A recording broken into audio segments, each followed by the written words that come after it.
ప్రభుత్వానికి కీడు చేస్తే వేటు తప్పదన్న శివదత్. డోర్ డెలివరీ సేవలను సద్వినియోగం చేసుకోవాలన్న బద్వేల్ డిపో మేనేజర్ నిరంజన్. దాయాదుల కుటుంబం గొడవలతో ఎనుగొల్లపల్లి గ్రామంలో ఉద్రిక్తత.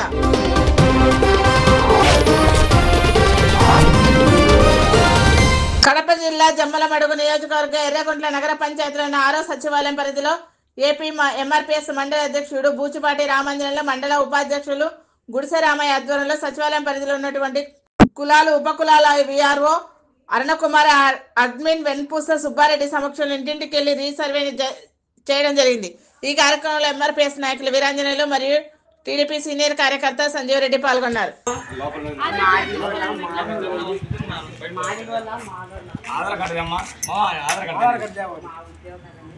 కూటమి ప్రభుత్వానికి కీడు చేస్తే వేటు తప్పదని జనసేన పార్టీ రాష్ట్ర కార్యదర్శి శివదత్ అన్నారు. Home minister Anitha PA Jagadish చేసిన తప్పుకు ఉద్యోగం నుండి తీసివేసిందని చెప్పారు. హోమ్ మినిస్టర్ అనిత నీతి నిజాయితీకి మారిపోయారని అన్నారు. అనిత గారు ప్రత్యేకమైన దృష్టి సారించి కూటమి నేతలతో పెద్దలతో మాట్లాడి అటు చంద్రబాబు నాయుడు గారితో ఇటు ఉప ముఖ్యమంత్రి గౌరవనీయులు పవన్ కళ్యాణ్ గారితో కూడా చర్చింపులు జరిపి నియోజకవర్గంలో అనేకమైన కార్యక్రమాలు తీసుకురావడానికి ప్రణాళిక రచించడం అనేది మీ అందరూ తెలుసుకోవాలి. రానున్న రోజుల్లో మరింత అభివృద్ధి పాయకరపేట నియోజకవర్గంలో జరుగుతుంది కనుక ఎవరో చేసిన తప్పు, ఆవిడికి తెలియకుండా చేసిన తప్పు అనిత గారి మీద రుద్దే ప్రయత్నం చేయొద్దని చెప్పి ఆవిడ నిజాయితీకి మారుపేరుగా నిలబడ్డ నాయకురాలని చెప్పి అందరం కూడా తెలియపరుస్తున్నాం. పాయకరపేట నియోజకవర్గంలో రానున్న రోజుల్లో ప్రత్యేకంగా ఈ నక్కపల్లి మండలంలో రాబో కంపెనీల గురించి కానీ ప్రభుత్వం చేపట్టబోయే అభివృద్ధి కార్యక్రమాల గురించి కానీ చాలా విస్తృత స్థాయి సమావేశాలు జరుగుతున్నాయి. ఈరోజు మా యొక్క ఆంధ్ర రాష్ట్ర ఆహార మరియు పౌర సరఫరాల శాఖ మంత్రివర్యులు శ్రీ నాదెండ్ల మనోహర్ గారు కూడా ఈరోజు మధ్యాహ్నం విశాఖపట్నం చేరుకొని అక్కడి నుంచి మరి అనకాపల్లి కలెక్టర్ ఆఫీస్కి రాబోతున్నారు. సో అక్కడ అనకాపల్లి కలెక్టర్ కార్యాలయంలో ప్రభుత్వ అధికారులందరితో కూడా మరి మీటింగ్ ఉంది. దాని తర్వాత మరి అలాగే అంటే బత్వేల్ ఎస్సీ హాస్టల్ వార్డెన్ సుభాష్ పై చర్యలు తీసుకోవాలని ఎంఆర్పీఎస్ నాయకులు బత్తల కురికేశవయ్య ప్రభుత్వాన్ని డిమాండ్ చేశారు. తన సొంత తమ్ముడిని విద్యార్థులకు ట్యూటర్ గా నియమించి హాస్టల్ బాధ్యతలు ఆయనకే కట్టబెట్టారన్నారు. హాస్టల్ నిర్వహణ, స్నాన గదులు, మరుగుదొడ్లు శుభ్రంగా లేకపోవడం వంటి వాటిపై శ్రద్ధ చూపకపోవడం దారుణమన్నారు. విద్యార్థులకు ఇచ్చే రేషన్ బియ్యం పక్కదారి పట్టిస్తున్నారని వారు ఆవేదన వ్యక్తం చేశారు.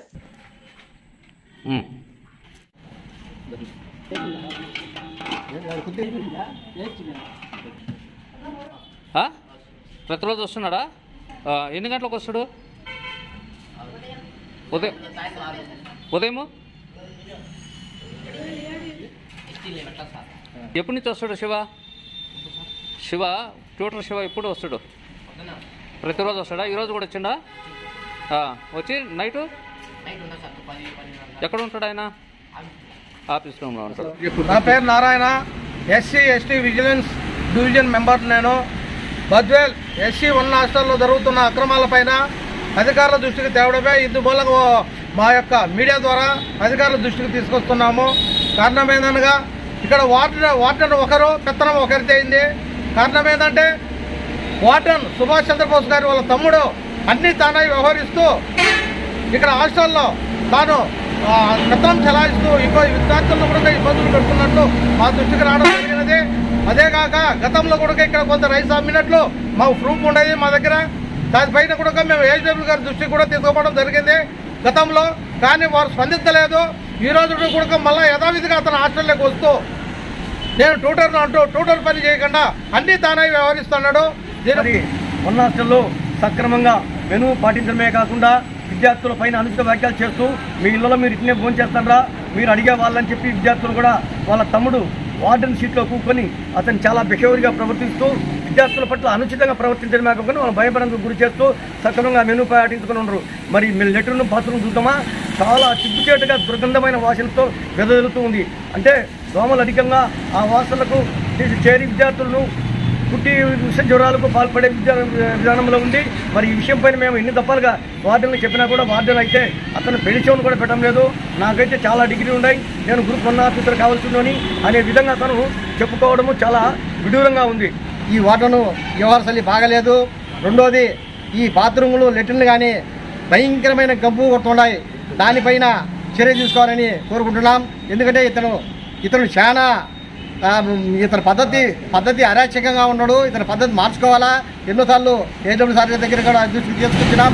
ఆయన కూడా చెప్పినా కానీ ఆయన యథావిధిగా వాళ్ళ తమ్ముడిని పెట్టడము, వాళ్ళ తమ్ముడు ఒక బ్యాగ్ సంకట వేసుకొని ఆయన ఏం తీసుకుపోతాడో ఏం తీసుకురాలో ఎట్లా తెలుస్తుంది, ఎందుకు ఆయన బ్యాగ్ ఎందుకు అంటామడే బ్యాగ్ ఒక సంకలు వేసుకొని సాయంత్రం పూట పోవడము, ఆయన తెల్లారుదామని రావడము, ఇట్లా జరుగుతానే తెల్లారుదామని ఎవరైనా వచ్చి ఈయన తరఫున దానికి రెస్పాన్సిబిలిటీ ఎవరు అని మేము అడుగుతున్నాం.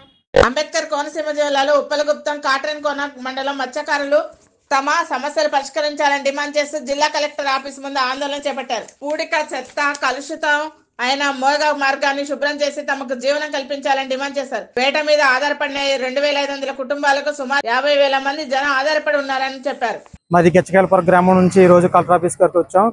ఎన్నకొత్తపల్లి గ్రామస్తులు, గచ్చకాయలపురం గ్రామస్తులు, రేగలపేట 3 గ్రామాల నుంచి వచ్చాం. ఇప్పుడు మ్యాటర్ ఏంటంటే మా యొక్క మత్స్యకారులకు ఇక్కడ గచ్చకాయలపురం దగ్గర ఉన్న మొగది తీరం అంతా కూడా కప్పడిపోవడం వల్ల మత్స్య సంపద అనేది మొత్తం అనేది కూడా చచ్చిపోతుంది. అది డ్రైనేజ్ యొక్క మురికాలు అది సముద్రంలోకి కలిసేది. అది కప్పడిపోవడం వల్ల మాకు సంపద అనేది మొత్తం అంతా కూడా నశించి ఉపాధి పోయింది. ఆ యొక్క మొగ మీద దగ్గరగా 50,000 మంది కుటుంబాలు ఆధారపడి బతుకుతున్నాం. ఆ మత్స్యకారులు అందరూ కూడా ఆ మొగ అనేది ఈ ప్రభుత్వం తవ్వించి మాకు తీసి పెడితే మాకు అనేది ఉపాధి ఉంటుంది. లేదంటే ఎటువంటి ఉపాధి లేక హైదరాబాద్ అని ఇంకా వేరే ప్రాంతాలకు వెళ్ళి మాకు చేతకాని పనులు చేసుకుని వలసపోవాల్సి వస్తుంది.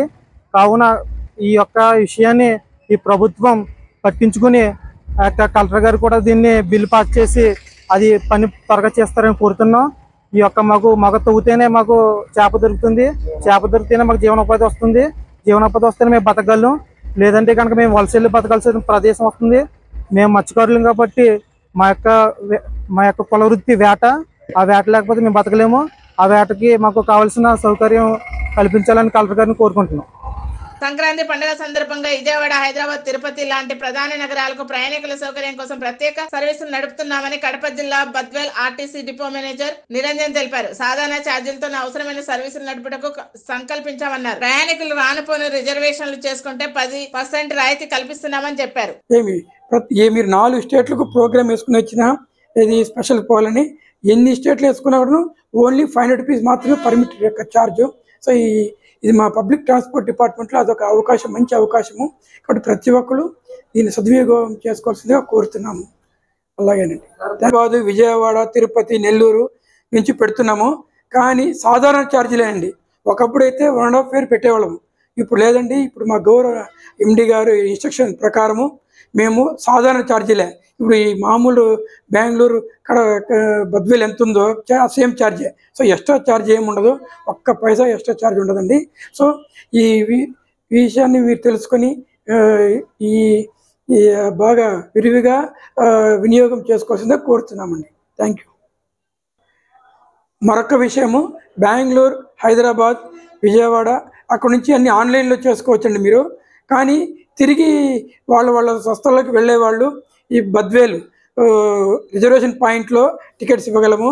అలాగే ఆన్లైన్లో కూడా చేసుకోవచ్చు. ఇక్కడ నుంచి కూడాను అప్ అండ్ డౌన్ చేసుకుంటే మీకు 10% కన్సెషన్ కూడా వస్తుంది. ఒకే రూట్లో బెంగళూరుకు అప్ డౌన్ చేసుకుంటే కానీ 10% ఆటోమేటిక్గా మీకు కన్సెషన్ వస్తుంది. కాబట్టి విరివిగా అందరూ ఆన్లైన్లో చేసుకుంటే మీకు 10% క్యాష్ బ్యాక్ ఇది కూడా ఉంది. లేదు ఏదో టైంలో వచ్చి ఇక్కడ రిజర్వేషన్ చేసుకుంటామంటే ఇక్కడ ఓపీఆర్ఎస్ మార్నింగ్ నుంచి నైట్ వరకు ఉంటుంది. ఈ స్పెషల్స్ ఉంది కాబట్టి మేము ఇంకా ఎక్స్టెండ్ చేసి నైట్ ఇంకో 2 గంటలు 3 గంటలు ఎక్స్ట్రా పెంచి నైట్ వరకు మీకు అవైలబిలిటీ ఉంటాం. ఏదేమైనా మీకు ఎంక్వైరీకి ఇక్కడ వస్తే ఎంక్వైరీతో కానీ లేదంటే నా నెంబర్ కానీ చేయండి. మా ఎస్ఐ గారు ఉన్నారు, ఎస్ఐ గారి నెంబర్ కానీ చేయండి. ఆ నెంబర్లు త్వరలో వాట్సాప్లో మొత్తం మీకు డీటెయిల్స్ అన్ని పెడతాము. పోయే సర్వీస్ నెంబర్లు, వచ్చే సర్వీస్ నెంబర్లు, వాళ్ళు ఎవరిని కాంటాక్ట్ చేయాలి ఇవన్నీ మీకు డీటెయిల్గా రేపు సాయంత్రం లోపల మీకు డీటెయిల్స్ వాట్సాప్లో పెడతామండి గ్రూప్లో. సో ఏదేమైనా కూడా ఆర్టీసీ బస్సులోనే ప్రయాణించండి, ఆర్టీసీ బస్సునే వినియోగించుకోండి. ఇదే మీ అందరినీ కోరుతున్నానండి. ఆంధ్రప్రదేశ్ రోడ్డు రవాణా సంస్థ ఆధ్వర్యంలో నూతనంగా ప్రారంభించిన కార్గో రవాణా డోర్ డెలివరీ సేవలు ప్రతి ఒక్కరూ సద్వినియోగం చేసుకోవాలని Badvel depot manager RTC Niranjan తెలిపారు. డోర్ డెలివరీ మహోత్సవాల్లో భాగంగా కార్గో సేవలను సద్వినియోగం చేసుకున్న వారి లక్కీ డ్రా ద్వారా 3 విజేతలకు బహుమతులు అందజేయడం జరుగుతుందన్నారు. కార్గో సేవల ద్వారా ప్రజాభిప్రాయాన్ని మరో అడుగు ముందుకు వేసి డోర్ డెలివరీ సౌకర్యాన్ని అందుబాటులోకి తెచ్చిందన్నారు.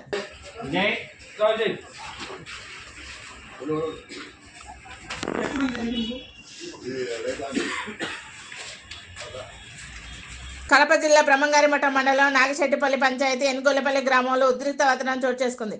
దాయాదుల కుటుంబంలో ఒక వర్గంపై కర్రలు రాళ్లతో దాడికి పాల్పడంతో పొడవాటి తిరుపతి నాయుడు, పొడవాటి సురేష్ నాయుడు, చిన్ని కృష్ణులకు తలకు గాయాలు కాగా పొడవాటి చంద్రబాబు నాయుడు, రామకృష్ణ గాయాలయ్యాయి. దీంతో ఆక్రమించిన స్థానిక కుటుంబం వారా బంధువులుగా వచ్చిన వారిపై దాడి చేయగా దాడిలో నయబ్ కిషోర్ మామయ్య నరసింహుల అనువారికి గాయాలయ్యాయి. ఈ ఘటనతో స్థానిక ప్రజలు భయాందోళనలో వణికిపోయారు. దాడిలో గాయపడిన వారిని 108 ద్వారా బద్వేల్ హాస్పిటల్కి తరలించారు. Please like, share and subscribe Sneha TV.